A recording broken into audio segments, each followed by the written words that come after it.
이 선지자 학계로 말미암아 스알디엘의 아들 유다 총독 스룹바벨과 여호사닥의 아들 대제사장 여호수아에게 임하니라.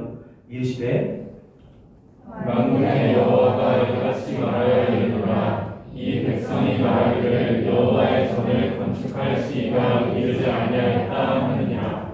여호와의 말씀이 선지자 학계에게 임하여 이르시되 이 성전이 황폐하였거늘 너희가 이때에 완벽한 주에 거주하는 것이 옳으냐. 그러므로 이제 만군의 여호와가 이같이 말하노니 너희는 너희의 행위를 살필지니라. 너희가 많이 뿌릴지라도 수확이 적으며 먹을지라도 배부르지 못하며 마실지라도 흡족하지 못하며 입어도 따뜻하지 못하며 일꾼의 삭을 받아도 그것을 구멍 뚫어진 전대에 넣음이 되느니라. 만군의 여호와가 말하노니 너희는 자기의 행위를 살필지니라. 너희는 산에 올라가서 나무를 가져다가 성전을 건축하라. 그리하면 내가 그것으로 말미암아 기뻐하고 또 영광을 얻으리라. 여호와가 말하였느니라. 너희가 많은 것을 받았으나 도리어 적었고 너희가 그것을 집으로 가져갔으나 내가 물어버렸느니라. 나 만군의 여호와가 말하노라. 이것이 무슨 까닭이냐. 내 집은 황폐하였을 때 너희는 각각 자기의 집을 짓기 위하여 빨랐음이라. 그러므로 너희로 말미암아 하늘은 이슬을 그쳤고 땅은 산물을 그쳤으며. 같이 읽을게요. 내가 이 땅과 산과 곡물과 새 포도주와 기름과 땅의 모든 소산과 사람과 가축과 손으로 수고하는 모든 일에 한재를 이르게 하였느니라. 아멘. 우리에게 주신 하나님의 말씀입니다. 자리에 앉으십시오. 사무엘상 그리고 다윗 그리고 시편 이야기들을 6월 동안 계속 나눴고요. 이제 7월 수련의 주제가 아까 베드로전서였잖아요. 그래서 7월부터는 베드로전서 혹은 좀 선교적 부르심에 대한 이야기들을 한 달 동안 좀 같이 이렇게 빌드업 해가다가 수련회 때 좀 같이 집회를 하면 어떨까 생각을 했고요. 그리고 또 한 시즌이 좀 이제 다음 주면 저희가 설립 예배도 있고 우리 이제 이 분립개척 교회에 또 한 페이지가 조금 넘어가는 이제 그런 시점에서 저에게 하나님이 도전하시고 주시는 말씀이기도 하고 또 여러분과 나누고 또 여러분이 함께 힘을 내서 또 주님의 이 귀한 몸된 교회를 이루어가는데 좀 격려가 되고 힘이 되고 했으면 좋겠다라고 생각해서 오늘은 함께서 말씀을 나누려고 합니다. 하나님 중심의 삶으로 부르심을 기억하라 라는 주제로 좀 이야기하려고 합니다. 그리고 여러분 개인은 그러면 이 교회의 일원으로서 나중에도 이야기하겠지만 그리스도의 몸된 지체로서 성전으로 교회로 빚어져가는 우리의 삶을 여러분 어떻게 살피고 있는지 하나님은 어떻게 여러분에 도전하시는지를 좀 오늘 말씀을 통해서 보고 싶습니다. 1절 다리오 왕 제2년 여섯째 달 곧 그 달 초하루에 여호와의 말씀이 선지자 학계로 말미암아 스룹바벨과 여호수아에게 임하니라. 이 여호수아는 대제사장 여호수아예요. 여러분이 아는 그 여호수아 아닙니다. 지금 하나님의 말씀이 다리오 왕 제2년 여섯째 달 곧 그 달 초하루에 선지자 학계라는 사람을 통해서 주어지고 있습니다.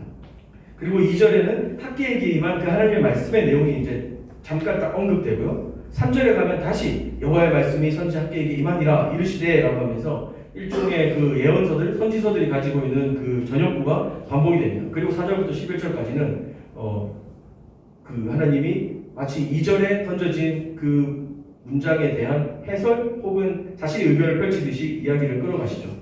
이런 구조 덕분에 어떤 학자들은 이 2절에서 지금 이스라엘 유대 공동체가 가지고 있는 현재 상황이라고 하는 것 이것에 대한 하나님께서 어떻게 문제를 제기하고 계신가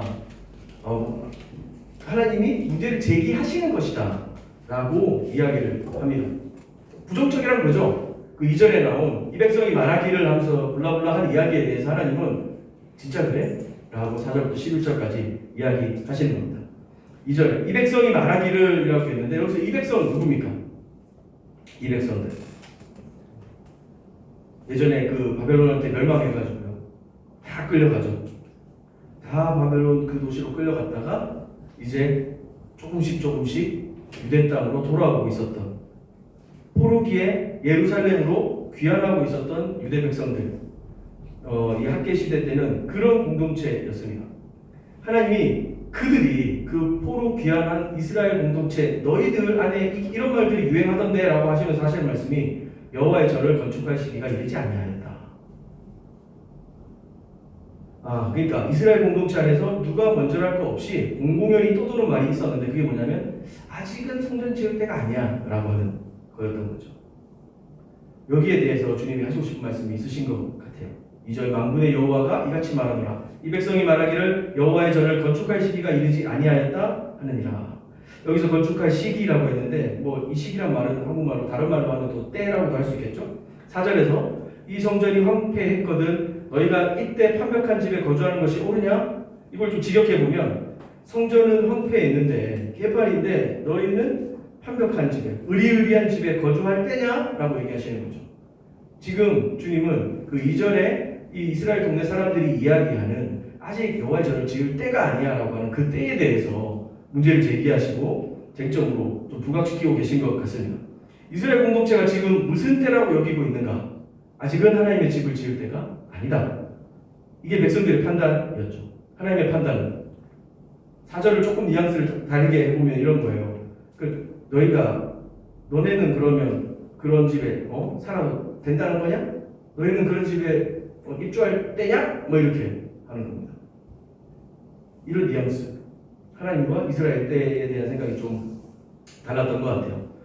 다리오 왕 제2년 우리식으로 하면 주전 520년 정도 됩니다. 이스라엘은 그러니까 주전 587년도에 망했고 남왕국 유다는 587년에 망해갖고 바벨론으로 쫙 끌려갑니다. 전부 다. 그리고 50년쯤 지나서 새로운 그 중동의 패권 국가가 등장하죠. 페르시아. 성경은 바사라고 하는데 이제 페르시아가 이제 복속된 국가에 있는 사람들을 자기 나라로 돌아가고 뭐 이렇게 너 살던 대로 살아라. 너의 신 섬기고 성짓고 살아라. 이제 이런 얘기를 합니다. 주전 539년 그때 이스라엘 땅에서 끌려갔던 포로들이 다시 돌아오기를 시작합니다. 이 사람들이 예루살렘에 돌아오자마자 시작했던 일은 사실은 성전 짓기였습니다. 오늘 학계서 본문보다 좀 이전의 시간대인 거죠. 성전 짓기를 먼저 시작했습니다. 주전 587년 그 영광스러운 솔로몬 성전이 다 무너졌습니다. 연간 여기에 동원됐던 사람이 20만 명 정도 됐다 그래요. 레바논 백향목을 가져다 했고요. 막 엄청 고급 재료로 솔로몬 성전을 지었는데 그냥 무너졌습니다. 성전은 없어졌고요. 성전이 없어지니까 이스라엘 사람들은 자신들의 민족 정체성, 신앙 정체성도 박살났다고 생각했습니다. 그래서 그들은 하나님이 우리를 심판하시는구나, 징계하시는구나 라고 하는 심정으로 그 포로기를 견디고 버텼습니다. 그리고 그들이 돌아오게 될 수 있게 돌아오자마자 시작했던 게 성전 건축이었죠. 에스라 3장에 보면 성전을 짓기 위해 기초를 놓고 그 기초만 났어요. 기초만 났는데 사람들이 그걸 보고 막 울고 기뻐하고 소리가 뒤엉켜가지고 온 동네에 다 퍼졌다는 얘기가 있습니다. 수십 년간 포로로 끌려가서 고향 땅을 그리워하다가 거기 보고 매일 하루에 5번씩 기도하던 사람들이었어요. 그 돌아오는 길이 쉬웠겠습니까? 죽을 고비를 넘겨가고 고향에 돌아왔어요. 그리고 성전부터 회복하려고 하는 이 신앙, 대단한 믿음이죠. 하나님 이 일을 기뻐하실까요? 안 기뻐하실까요? 어떨 것 같으세요? 하나님 기뻐하시죠. 기뻐하셨을 겁니다. 근데 사실 성경에서 별로 얘기가 안 해요. 근데 우리가 이렇게 생각하듯이 이스라엘 사람들은 생각했을 거예요. 하나님 기뻐하시는 일을 생각하고 시작을 했습니다. 근데 시작하자마자 상황이 안 좋습니다. 시작하자마자 주변 민족들이 고발하고 방해하고 페르시아 왕실에 고발을 합니다. 페르시아도 귀찮잖아요. 저기 어디 있는지도 모르는 작은 땅에서 자꾸 소란이 나고 주변에서 막 하니까 통치하는데 귀찮잖아요. 그래서 야 너네 잠깐 일단 멈춰. 내가 하라고 했는데 좀 이따 잠깐만 성가시 다 그만해. 이렇게 된 거예요. 수십 년 이방 땅에서 기대하고 고대하던 일인데 잠깐 상황이 안 좋아서 이제 멈췄습니다. 근데 그때 사람들은 아마 이걸 완전히 접었다고 생각하는 사람들은 많지 않았을 거예요. 상황이 좀 나아지면 또 할 수 있겠다 생각했을 겁니다. 근데 성경은 특별한 설명 없이 20년을 흘려보냅니다. 538년부터 520년까지 한 18년 정도 성전 사업이 그냥 내버려둬져 있습니다. 여러분 그냥 비어있는 집과 짓다가 만 집하고는 다릅니다. 분명히 짓다가 만 집 굉장히 흥물스럽습니다. 사람들이 지나가면서 계속 봤을 거예요. 동네가 크지도 않았거든요. 돌아오던 사람들도 많지도 않았어요. 한 2만 명이 됐을라나요? 그러니까 이전에 비해서는 공사할 인원도 적었습니다. 그러니까 기초를 놨다 그랬어요. 지금처럼 깔끔하게 막을 쳐놓고 했을까요? 그냥 막 땅 파고 거기 돌 박아놓고 이런 일이었을 겁니다.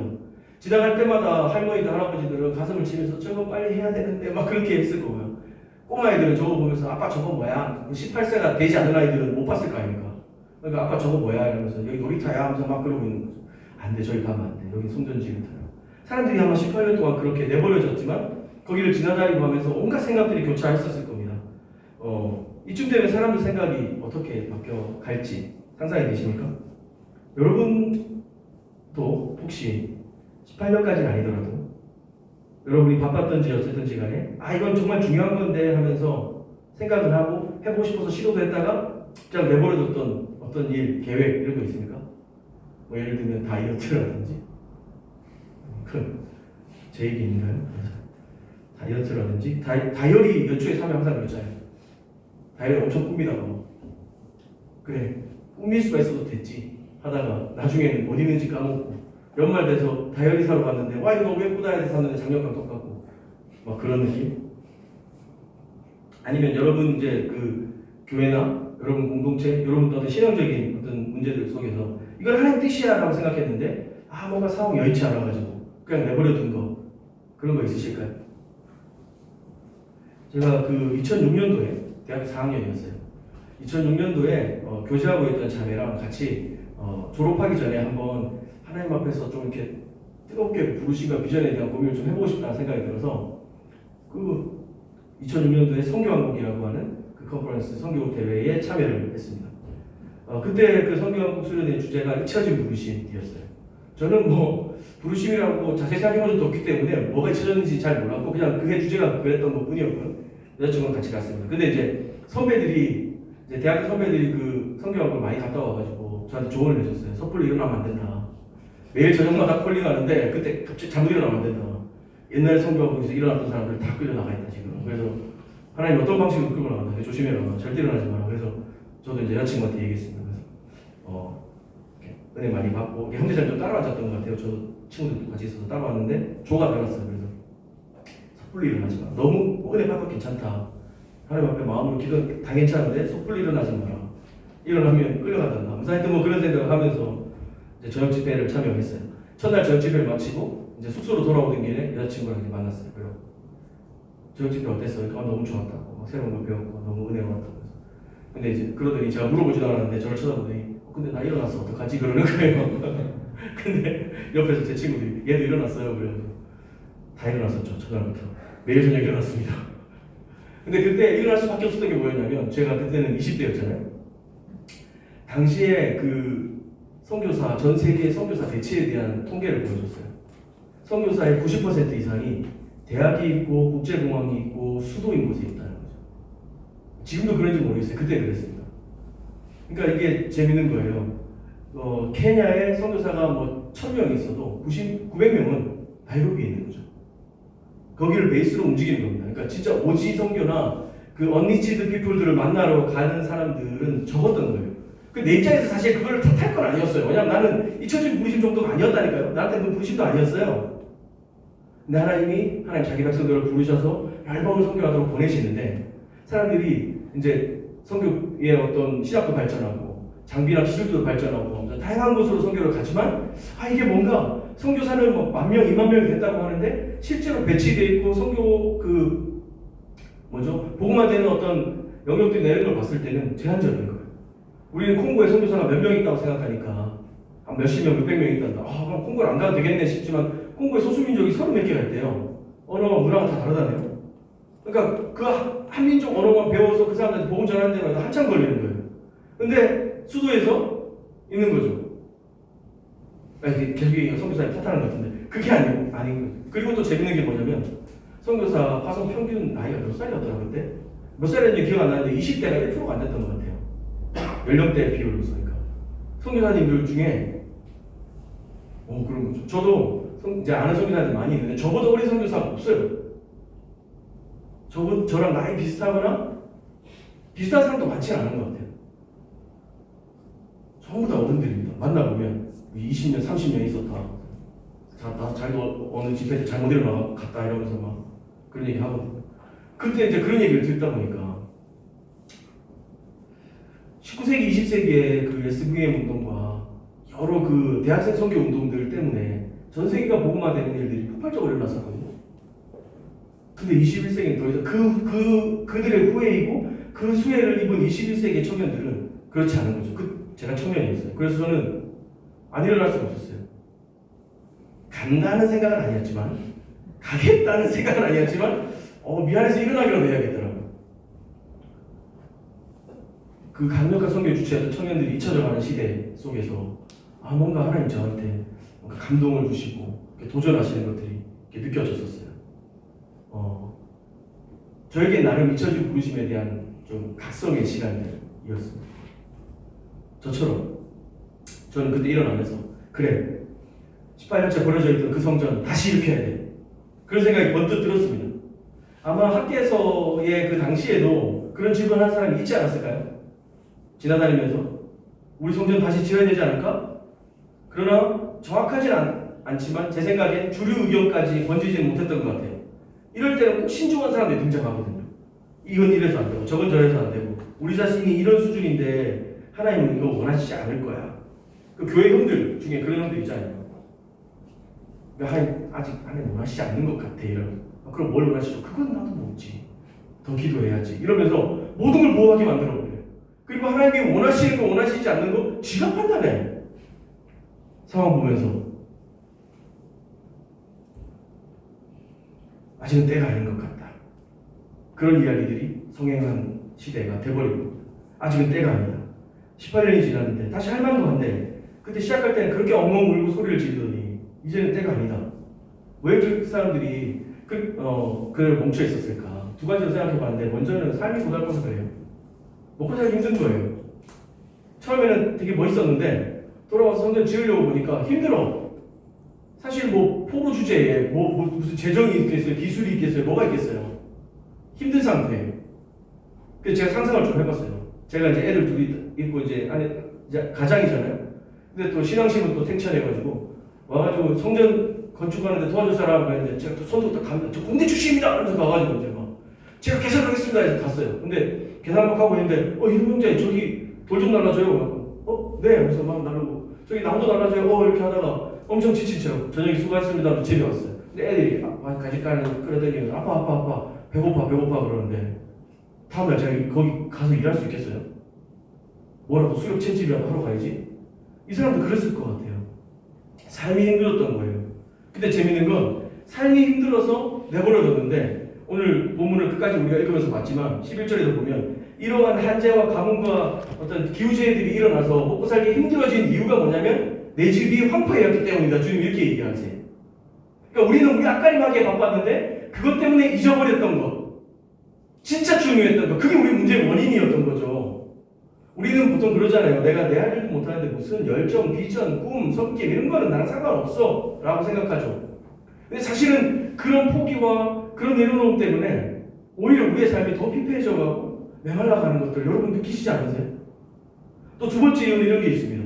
나름 신학적인 이유이죠. 믿음을 시작했어요. 당연히 있어야 될 것이 없었기 때문에 다시 짓자 하고 이렇게 시작을 했어요. 근데 금방 막혔잖아요. 막 못하게 하는 거예요. 페르시아 관리가 와가지고 야 이거 하지 말래. 왜요? 하지 말래. 그래서 이렇게 얘기했을 거 아니에요. 친절하게 막 왕께서 여러분이 너무 힘들까봐 좀 쉬라고 하십니다. 그렇게 했겠어요? 그러니까 막 따지고 그러면 채찍으로 막 때리고 그랬지 않았을까요?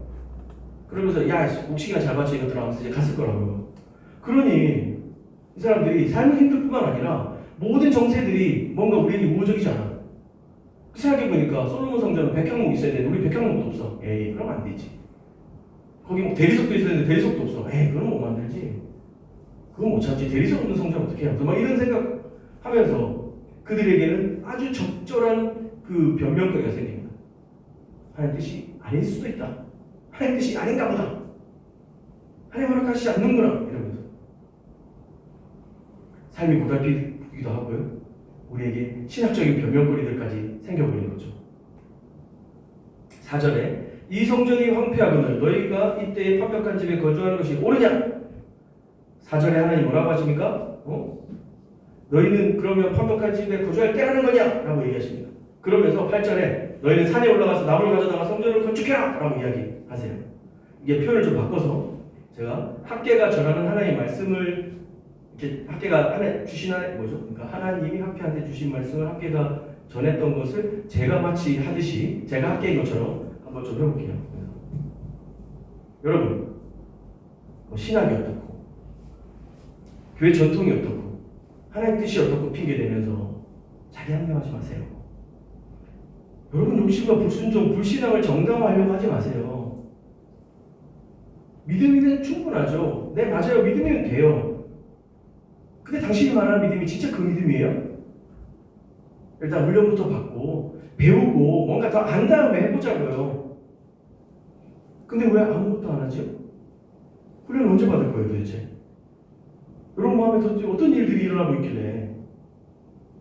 성경에는 너무나도 명백하게 은혜가 충분하고 우리가 주님을 위해 살 수 있고 주님을 따르라고 하는 명령들이 충분하고 가득한데 왜 이렇게 여러분 더딥니까? 주님 말씀 순종하고 싶어요. 따르고 싶어요. 친밀하게 동행하고 싶어요. 라고 말하는데 여러분 그러기 위해서 여러분 도대체 뭘 하고 있습니까? 행위가 중요한 게 아니라고요? 네, 맞아요. 여러분이 행위로 구원받을 수 없습니다. 여러분이 행위로 하나님께 뭔가 영광 돌려줄 수는 없어요. 그런데요, 여러분 안에 지금 그 말하는 그 믿음이 진짜이려면 여러분 삶에 변화가 있어야 되지 않겠어요? 여러분 삶에 도대체 어떤 도전들이 일어나고 있나요? 여러분이 하는 그 일이, 도전하는 그 일이 합당하면 하나님이 인도하실 거예요. 그리고 적절치 않으면 하나님 어떤 방식으로든 가르쳐 주실 것이고요. 이끌어 가시고 인도하실 거예요, 여러분. 아, 지치셨다고요? 그러면 여러분이 노력했다는 뜻이네요. 실패했다고요? 그럼 도전했다는 뜻이잖아요. 좌절하셨습니까? 그러면 그만큼 간절했다는 뜻이에요. 긴장되세요? 진심이라는 거네요. 도전하기 두려우세요? 용기를 냈다는 증거잖아요. 슬럼프도 열정을 쏟아낸 사람들에게 오는 거예요. 그러니까 지금 여러분 지치고 좌절했고 두렵고 슬럼프 이 모든 것도 사실은 어쩌면 여러분이 해낼 수 있다는 뜻이기도 해요. 하나님이 여러분이 인도하실 거예요. 잘 안 될 수 있어요. 멈출 수 있어요. 맞아요. 하나님 뜻인지 아닌지 우리 잘 몰라요. 그렇지만 우리가 도전하고 믿음으로 걸어갈 때 우리가 그 걸어간 만큼은 하나님이 가르쳐 주실 거예요. 주님이 그 안에서 우리를 인도하실 것이고 그 당시의 능력 안에서 우리를 새롭게 만들어가고 빚어가실 거예요. 그만큼 배우고 경험해가는 것, 그렇게 알아가는 것, 하나님이 일하시는 거 믿으세요? 라고 학계가 21세기에 오면 말하지 않을까 생각해봤습니다.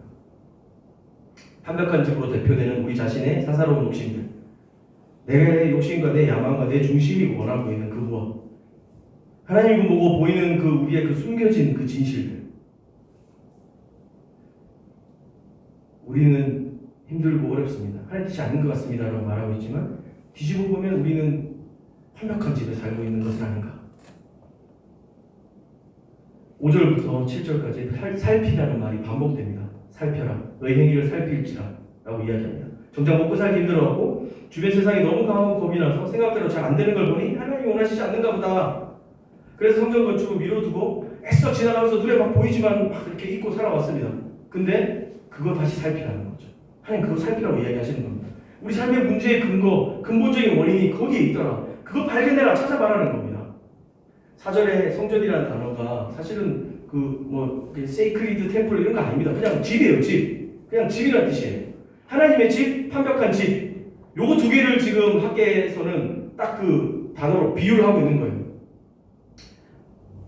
오늘 본문의 하나님은 백성들에게 자기 행위를 살피라고 얘기하십니다. 하나님의 집은 내버려두고 완벽한 너희 집을 우선으로 살 수밖에 없었다고? 그래. 이해한다. 근데 잘 생각해봐.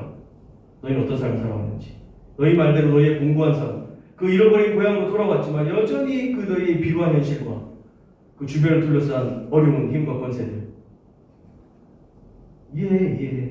이미 너희 익숙해져 버린 패배감과 무력함 나도 안다. 하지만 다시 살펴봐라. 너희 삶을 돌아봐라. 너희가 걸어온 지난 18년을 돌아봐라. 저는 그래서 균형이란 말에 대해서 사실 좀 조심하자는 입장입니다. 항상. 젊을 때 우리가 한번 우리의 삶을 던져보는 것도 좀 균형을 이뤄야, 결핍이 일어나야, 균형이 생겨야 창조성도 도전도 변화도 일어난다고 생각합니다. 근데 균형이란 말 뒤에 너무 많이 숨어요. 내가 이거는 좀 열심히 하지, 이건 좀 덜한 것 같아. 이걸 좀 더 열심히 할 때까지 이걸 맞춰야 돼요? 사실 우리가 좀 즐겁게 우리의 삶을 던지고 기쁘게 하나님과 도전하고 그런 삶으로 좀 기우뚱하고 넘어질 것 같으면 옆에서 부축해주고 그렇게 힘써 믿음으로 걸어가는 것이 나는 젊음의 삶인 것 같아요. 근데 우리 너무 균형 뒤에 숨었어요. 우리의 삶을 잘 가꾸는 것도 필요합니다. 근데 잘 가꾸는 정도가 아니고 목사님 몰라서 그래요. 제 인생이 얼마나 피폐한데. 저 너무 힘들어요. 원래 아침마다 죽을 것 같고요. 방학이 됐지만 나 다음 학기 갈 거 생각하면 답답해요. 내 미래, 내 진로, 내 삶의 방향 도저히 아무것도 알 수가 없어요. 그런데 세상은 너무 빨리 돌아가요. 이 신자유주의 경제 체제 속에서 나는 이 피라미드 꼭대기로 가야 돼. 나 안 가면 도태된단 말이에요. 목사님 나 책임질 거예요. 하나님이 기도하면 들어주시는 거 저도 알아요. 저도 아는데 월요일부터 금요일까지 일하는 사람은 저잖아요. 너무 그렇게 쉽게 얘기하지 마세요. 라고 여러분이 생각하실 수도 있습니다. 생각하실 수도 있죠. 그러나 오늘 주님의 말씀은 여러분에게 그 삶을 살펴봐라. 돌아봐라. 라고 이야기하십니다. 오늘 학교에서 여호와께서 말씀하시는 성전, 그 하나님의 집은 단순히 건물이 아니라 하나님 중심적인 삶에 대한 도전인 겁니다. 예배 열심히 하는 거 하나님 중심 삶이 될 수 있습니다. 그러나 예배는 우리로 하여금 하나님 중심적인 삶이 무엇인가를 배우게 하는 거죠. 그래서 더 근본적으로는 하나님이 얼마나 크신가, 영광스러우신가, 하나님 누구이신가, 우리 삶의 진정한 왕이시구나, 신실하신 주님이시구나, 이런 것들을 예배를 통해서 배우는 겁니다. 한 주 동안 우리는 세상 속에서 살아갑니다. 그래서 지금 여기 18년 동안 성전을 내버려둘 수밖에 없었던 이스라엘 백성과 같은 그런 삶의 현실들을 여러분이 다 경험하고 계시리라고 저도 생각을 합니다. 그러나 우리가 예배 가운데 함께 모입니다. 여러분 예배 나오실 때 시원한 에어컨을 기대하시나요? 아니면 거슬리지 않는 어떤 유튜브에 나올 것 같은 아름다운 영상과 음향 같은 걸 기대하시나요? 아니면 쾌적한 내 안방에 있는 소파와 같은 의자를 기대하시나요? 그런 거 기대하고 오시는 분은 저는 없다고 생각해요. 그런데 그 한 코플 밑으로 들어가 봅시다. 여러분이 예배에 갔는데 조금 주목받거나 불편해지거나 여러분이 무언가를 내가 안 해도 될 것 같은데 해야 될 것만 같은 그런 분위기 속에 놓이거나 여러분은 그냥 여러분이 느끼는 대로 반응하고 싶은데 뭔가 요청을 받거나 도전을 받거나 예배에 왔을 때, 교회에 왔을 때 여러분 그 불편함을 느끼는 것 없습니까? 그것 때문에 불안하고 불편할 때가 없습니까? 우리는 그거 계속 내버려 두죠. 근데 이 예배의 주인은, 우리 공동체의 주인은 하나님이십니다. 우리 교회의 주인은 하나님이십니다. 일만운동, 파송운동 주인은 하나님이십니다. 만일 합당하면 그분이 하실 것이고 아니면 멈추실 것입니다. 지금까지 우리가 도전해서 믿음으로 걸어왔던 길 생각해 보십시오. 누가 이런 모습을 기대했겠습니까? 아무도 생각지 못했을 겁니다. 불과 6개월 전만 해도요. 6개월 전만. 그래서 기대하지 못했기 때문에 우리 그냥 내버려두고 우리가 어떻게 그런 불편한 삶을 선택해요? 라고 생각하면서 그냥 버려진 집처럼 내버려두고 저는 어쩔 수 없는 삶이 아직 더 성장해야 된단 말이에요. 그렇게 매달리면서 뒤로 숨고 피했을 때 그렇게 10년, 20년이 지났을 때 우리는 이 학개서와 같은 삶으로 부딪히게 됩니다. 그때 주님이 다시 말씀하는 겁니다. 주님 우리 이해 못하시지 않아요. 주님 우리를 이해하시고 공감하시는 분이십니다. 그러나 여러분 만약에 여러분이 원하는 대로 주님이 다 응답하신다면 여러분 인생 어떻게 될 것 같습니까? 여러분이 원하는 방식대로 원하는 것을 주님이 다 응답하신다면 인생이 엉망진창 될 거예요.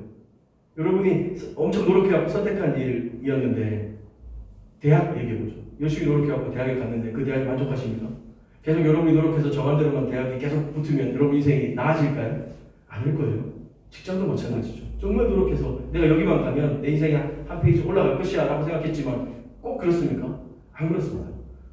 그런데 돌아보고 나면 이게 또 하나님 뜻이었구나, 은혜였구나 생각하는 거죠. 그때마다 하나님께서 우리의 모든 기도를 다 응답해버리시고 그것만으로 우리가 하나님이 살아계신 것을 알 수 있다고 생각한다면 사실 우리의 삶은 엉망진창이 될 것입니다. 그리고 하나님을 조정하면서 우리가 하나님의 행세하면서 살아가겠죠. 오늘 18년 동안 성전을 내버려두고 하나님 중심의 삶을 잃어버렸던 이스라엘 백성들, 저는 우리의 모습일 수 있습니다. 그러나 우리는 또 한 가지 아는 사실과 진실이 있죠. 그런 나를 위해서 하나님께서 온 만물의 왕께서 죽으시고 나를 구원하셨다고 하는 사실 말입니다. 그리고 이 예배를 마치면 우리는 또다시 그 망가진 세상 속으로 하나님과 아무 상관없고 우리에게 하나님이 쓸모없고 아무 의미 없다는 사실들을 계속해서 모든 그 영상과 드라마와 TV와 광고와 세상의 그 이야기들 가득한 그 한 세상 속으로 우리는 들어갑니다. 그곳에서 살아갑니다. 그리스도의 만나기 힘든 세상이죠.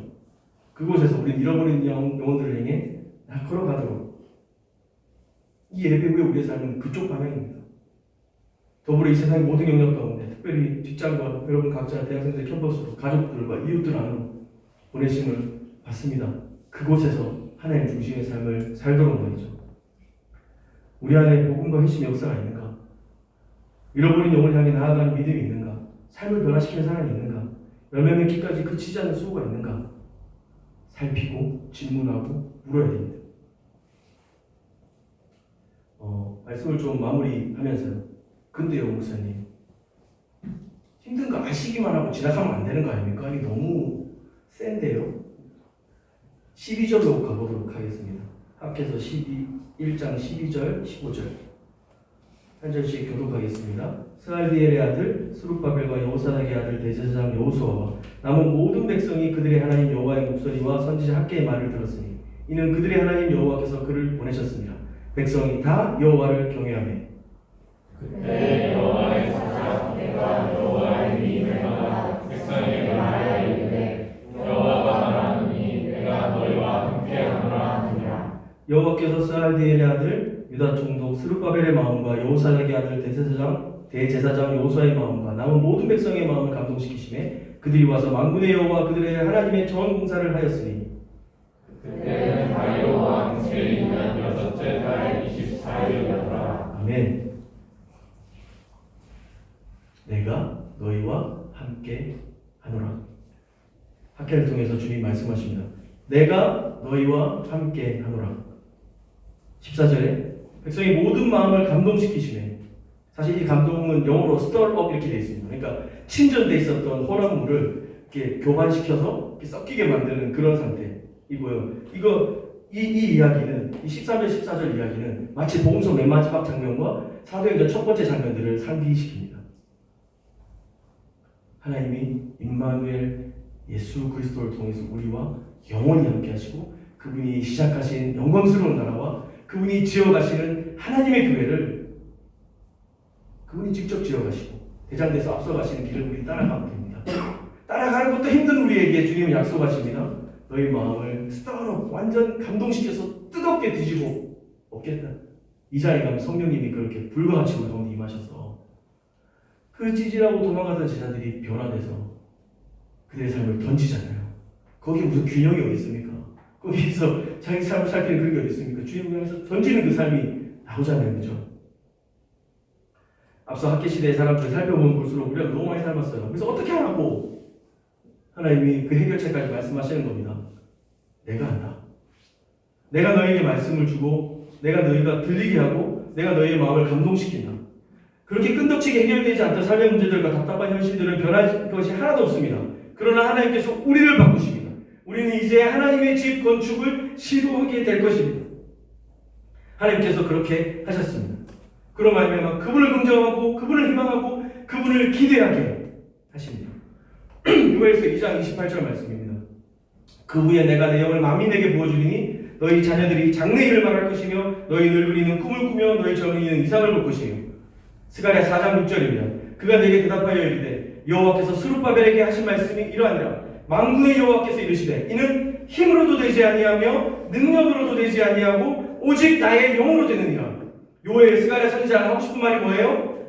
하나님 하신다는 거예요. 우리가 우리 삶의 문제와 핑계에 대해 숨어서 우리 자신에게 집중하고 거기에 함몰되어 있지만 하나님 멈추시지 않는다는 겁니다. 하나님 지치시지 않는다는 거예요. 하나님은 우리가 뭔가 엄청난 이벤트를 일으키도록 기다리시지 않는다는 겁니다. 그분의 영을 부어주실 겁니다. 그분의 영을 부어주십니다. 그분의 꿈과 비전과 소망을 우리에게 주십니다. 너희 힘과 능력이 아니다. 내가 한다. 라고 하시는 겁니다. 그래서 우리가 수련회에 가서 막 기도해야 될까요? 아니요.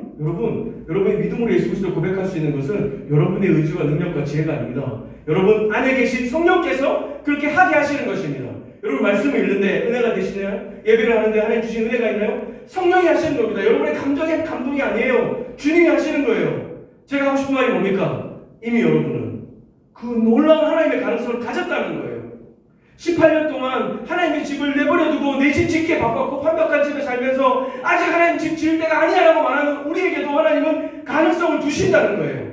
절망할 필요가 없어요. 내가 이 정도밖에 안 되는데 내가 뭐 되겠어? 아니요. 우리 안에 살아계신 성령께서 자신의 일들을 하실 겁니다. 우리가 성전인 거예요, 여러분. 고린도전서 3장 16절입니다. 너희는 너희가 하나님의 성전인 것과 하나님의 성전이 너희 안에 계신 것을 알지 못하느냐.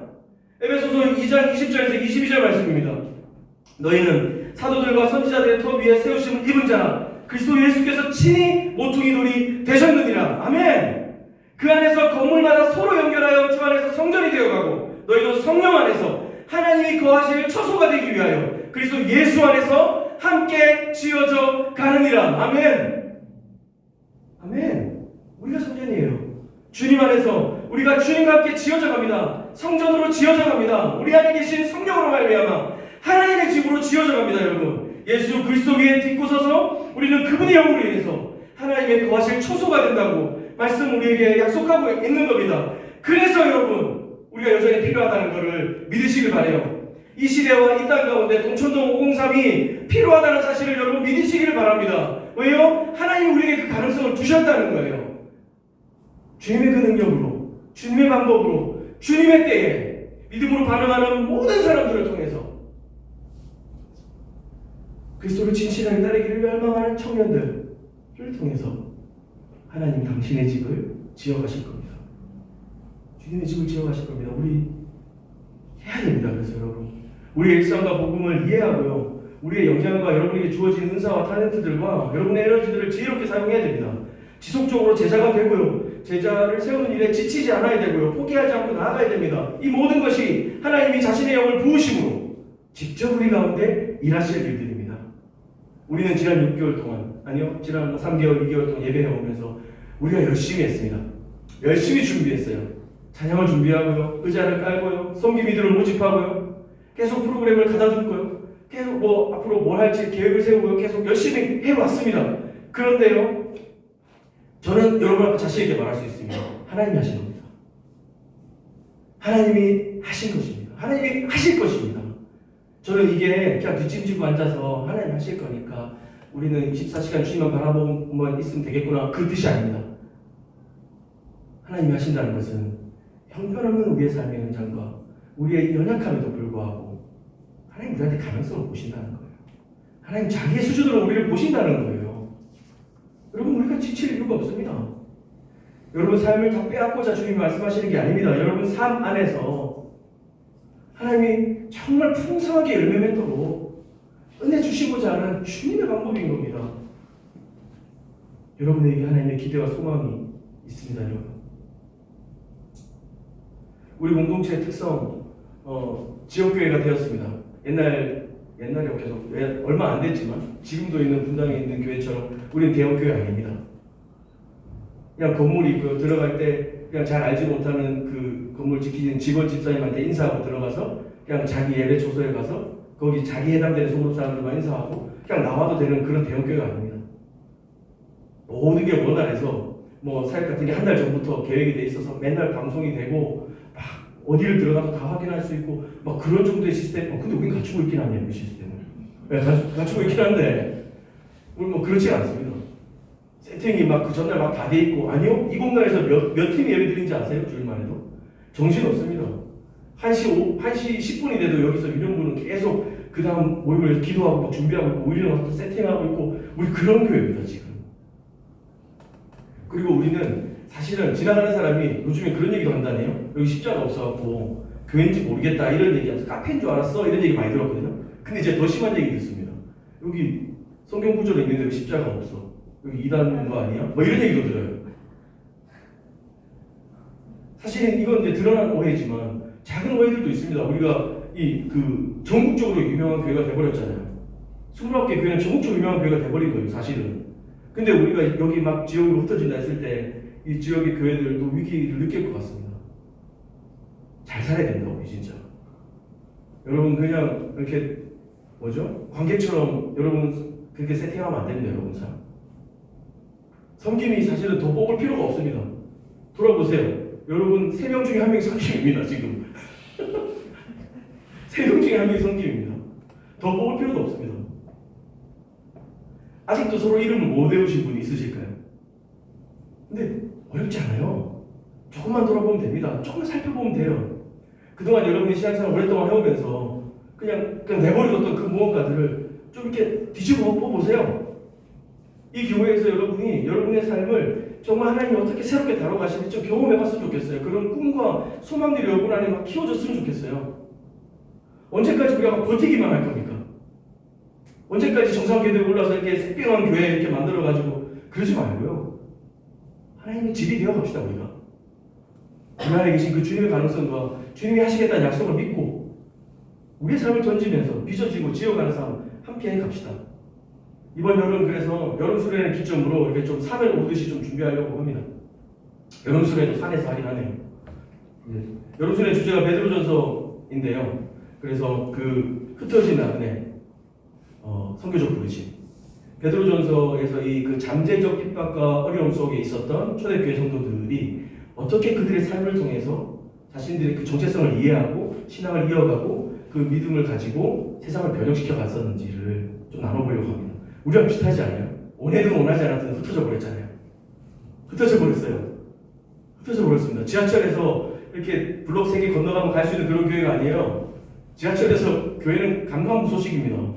여기는 뭐 17-1 어제도 눈앞에서 놓쳐갖고 진짜 목사가 그러면 안 되는데 빡쳐가지고 막 시장한테 전화해야 되나 막 이제 그런 생각했어요. 그리고 그 자전거 티바이크 타고 막 와 너무 좋다 하면서 왔는데 주차되는 데가 저기 밑에예요. 저기 무슨 한빛중학교? 거기까지 다시 내려갔잖아요. 아이씨 저번에 되는 줄 알았는데 거기서 차 대고 와야 된단 말이에요. 우리 그렇게 살고 있잖아요, 그죠? 네. 우리 이 동네에서 좀 멋지게 한 사람 봅시다. 그렇게 흩어진 나그네로 우리가 여기에 보내받았던 사실을 좀 기억하면서 그래서 이번 방학 때 북클럽 좀 해보려고 그래요. 저 중에 그 GNL 파운데이션에서 이렇게 저스트 쇼업이라는 프로그램을 진행을 하거든요. 그게 이제 오디오북을 공짜로 대여해줍니다. 북클럽을 하면.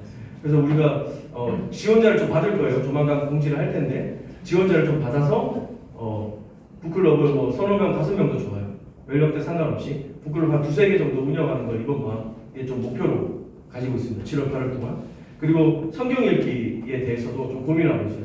아니 무슨 대학 청년부에 성경 읽기입니까? 그 초딩들 하는 거 아닙니까? 아니 그쵸. 우리 인생에 필요한 건 초딩 때 답이었어요. 그래서 초딩 정도만 하면 됩니다. 그래서 성경을 같이 좀 읽어보려고 해요. 성경을 같이 좀 읽어보려고 합니다. 그리고 수련회를 준비한다는 핑계로 좀 정기 기도 모임을 좀 작게 시작해 보려고 해요. 그래서 함께 좀 기도하면서 기도와 말씀이 재료가 되어서 우리가 하나로 빚어져 가고 하나님의 집으로 이렇게 만들어져 가는 것 좀 꿈꾸고 있습니다. 그리고 이제 7월 수련회 이후에는 제자훈련 모집을 할 거고요. 큐티 훈련도 좀 시작하려고 합니다. 이걸 제가 훈련이라고 하는 건 뭐냐면요. 이제 해보신 분들 그리고 하고 계신 분들 알겠지만 이게 큐티책을 10년을 사도 해결이 안 되는 숙제입니다. 사실은. 그래서 훈련처럼 우리가 좀 서로를 도전하고 격려하면서 으쌰으쌰 해봐야지 조금 자리 잡힐까 말까 하는 거죠. 에이 제가 몇 번 해봤는데 그건 안 돼요. 저는 큐티랑은 상관이 없어요. 라고 하시는 분께 아직 여러분의 창창한 미래를 이야기하면서 여러분 삶에 여러분 신앙에 큐티만큼 남는 습관이 있을까 싶어요. 그거 우리 같이 연습했으면 좋겠습니다. 뭐 특별한 거 없어요. 대단한 거 없습니다. 그러나 우리가 하나님의 집으로 빚어져 가는 재료 꼭 기억하십시오. 말씀과 기도 그리고 우리 공동체 서로를 향한 사랑과 섬김들. 우리는 준비되지 않았고 아직 부족하다는 생각이 있지만 하나님은 우리에게 가능성을 주시고 우리의 힘과 능력이 아니라 자신의 영으로 그 일을 하시겠다고 약속하셨습니다. 그렇게 우리를 하나님의 집으로 지어가실 것을 믿습니다. 같이 찬양하고 기도하도록 하겠습니다.